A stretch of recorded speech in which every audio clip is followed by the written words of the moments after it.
Manifesting any desire according to Neville Goddard's teachings requires no effort at all. All you have to do is believe that you have what you want. However, the truth is that many people, even after knowing everything, fail to manifest their desires and often give up. If you feel like giving up on your desire, then this video is for you. Stay with me, and I will teach you why you feel you want to give up on your desire and how you can manifest your desires without any effort. It literally takes no effort to manifest your desires. But before we start this video, I would like to remind you to subscribe to our channel for more exciting and helpful videos on Neville Goddard's actual teachings. So now, let's get started. Let's be honest here. If you're sitting around wondering if it's time to give up on your desire, let's tackle the big question first. Why are you even thinking about giving up on your desire in the first place? What's making you lean towards giving up on what you want? Let's break it down. So if you're stuck in a spot where you're debating whether to let go of your desire, whether it's a thought that just popped up on your own or something you're asking me, it usually boils down to not having much faith. It's that lack of faith in yourself and the amazing power you've got to manifest your desires. In simple terms, if you're tangled up in the "should I give up on my desire" puzzle, it's due to harboring doubts. The trouble with doubts is they tend to multiply, like rabbits doing their thing. Because, if you're familiar with the manifesting community or the law of assumption, you'd know that it's not about what you want. It's about who you are. This is the heart of Neville Goddard's teachings because he claimed that you don't manifest what you want, you only manifest who you are. So do you know what will happen? If you're doubting your desire and wondering if it's time to give up, your doubts will throw a party and invite more doubts over. It's like a never-ending loop, a cycle of uncertainty. And this cycle is like a breeding ground for more doubt, so the clear solution is this. Tell those doubts to hit the road because they're the ones whispering in your ear that it's time to wave goodbye to your desire. And these pesky thoughts of doubt, they're putting a cap on your manifesting powers. Now let's unwrap the mystery of where these doubts come from. Most of the time, they're born from the same place as fear. Ever notice that people who seem fearless also tend to have fewer doubts? Let me explain it to you. Fear is the mother of all doubts.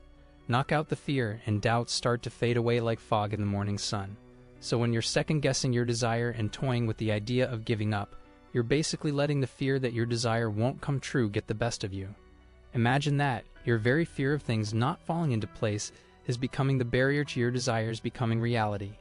And because of this, because you're increasing the space between now and your desire, you take a look around at your current situation and think, is it time to throw in the towel?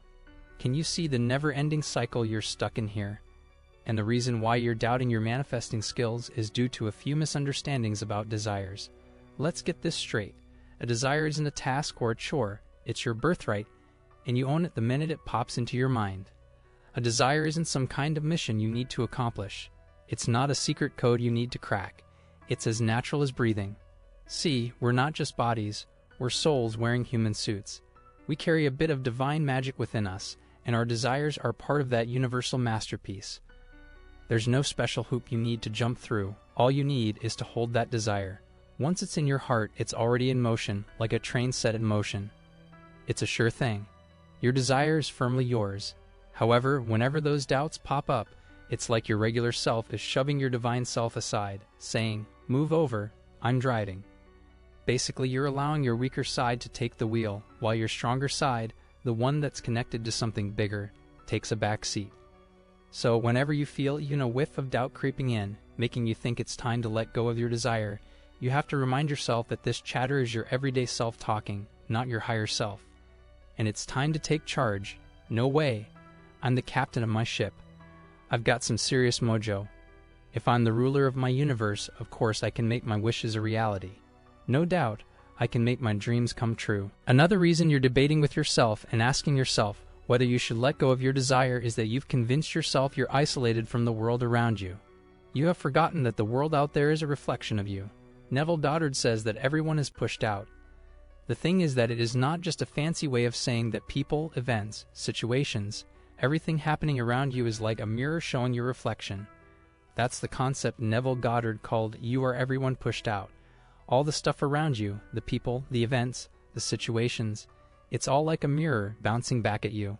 And when you're stuck mulling over whether to give up on your desire, you have forgotten this basic truth. This probably becomes super clear when you're dealing with situations where someone you were close to decides to part ways. At some point, you might realize that you played a role in pushing them away. But strangely, when it's about bringing that person back into your life, you might toss this idea out the window. You might start thinking that the person you're trying to reconnect with suddenly has their thoughts and decisions. You've somehow forgotten that if you nudge them away once, you can pull them back in too. That person who didn't have a mind of their own when they left? Surprise, they still don't have one now. If you're the one pushing them away, you're also the one who can pull them back. It works both ways.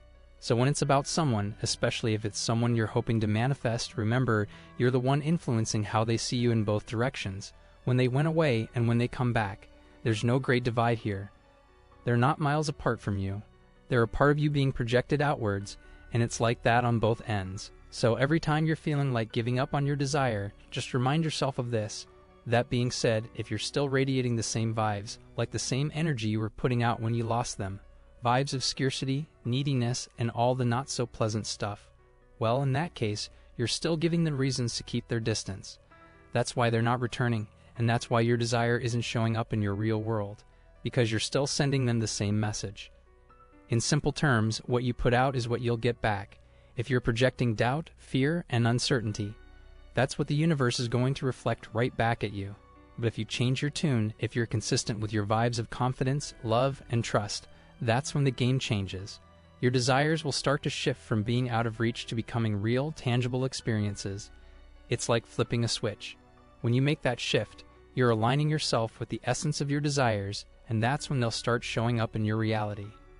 If you're aiming to attract some extra cash, for instance, but you can't help but keep thinking about the shortage of money and its absence, then you're pushing money away even though you want it. You're unintentionally creating distance between you and your money goal. As I've mentioned in many of my videos, the universe doesn't just hand you what you wish for, it gives you what you resonate with. The universe has its own set of laws, and you're in the game, so you've got to follow the rules. Here's the thing though, that's the single rule that you've got to follow. Be in sync with what you desire. When it comes to other rules, you can create some additional guidelines for yourself, and they'll work for you as long as you're in harmony with this foundational rule. In essence, you have to embody, experience, and have faith that you already possess what you're aiming for. This is the essential rule that you must, I repeat, you must abide by if you want to make your desires a reality. It's pretty straightforward, right?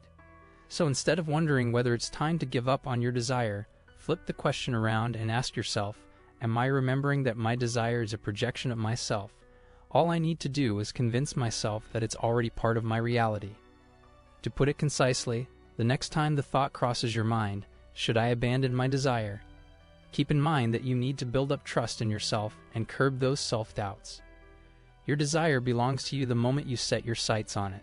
There's no need to justify it. There's no need to prove yourself deserving. It's your sacred entitlement, period. However, since you're essentially the one influencing your surroundings, meaning that everything around you mirrors back aspects of yourself, if you're sending out conflicting vibes from what you're aiming for, opposite to your desire, then this explains why you're not seeing your manifestation materialize. This is key to remember. Understand that what you desire is within your grasp as long as you comply with the fundamental principles of the universe you inhabit. And one of those key principles is that you must already embody what you wish for. When you're in alignment with your desires, when you're sending out vibes that resonate with what you want, the universe responds in kind. It's like a dance where you lead and the universe follows. But when you're out of sync, when you're broadcasting doubt, lack, and contradiction, that's what the universe picks up on. It's like you're trying to dance to two different songs at once, and it just doesn't flow. Imagine it as a conversation. You're telling the universe you want something, but your energy is saying the opposite. It's like asking for a raise while acting unsure of your abilities. The universe isn't puzzled, it just picks up on your dominant energy. It's like sending mixed signals to a friend. If you're enthusiastic about going out, but your body language says you'd rather stay in, your friend is likely to be unsure of your actual plans. The universe works in much the same way. So as you ponder the idea of surrendering your desire, remember this delicate dance. It's not about giving up. It's about fine-tuning your energy to match what you want. If you're sending out vibes of uncertainty, of backing off, then yes, it might appear that your desire is slipping away. But it's not because the universe is withholding it from you. It's because your energy isn't aligned. In the grand symphony of manifesting, the conductor is your alignment. When you strike a chord with your desire, when your thoughts, feelings, and beliefs align with what you want, the universe plays your tune.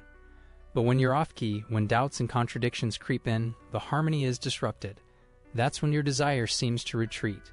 The good news is that this isn't a game of defeat. It's a chance to realign, to change your tune. As you contemplate whether to let go, remember that it's not about abandoning your desire. It's about recalibrating your inner harmony. The universe isn't saying no, it's saying get in sync. I hope I delivered a good analysis of this idea by Neville Goddard, as he was a great teacher and inspired millions of people around the world. If you want to share your opinion, comment down below this video. If you haven't subscribed to our channel, please subscribe to it and press the bell icon for more interesting, informative, and helpful videos on manifestation. Thanks for watching. See you in the next video.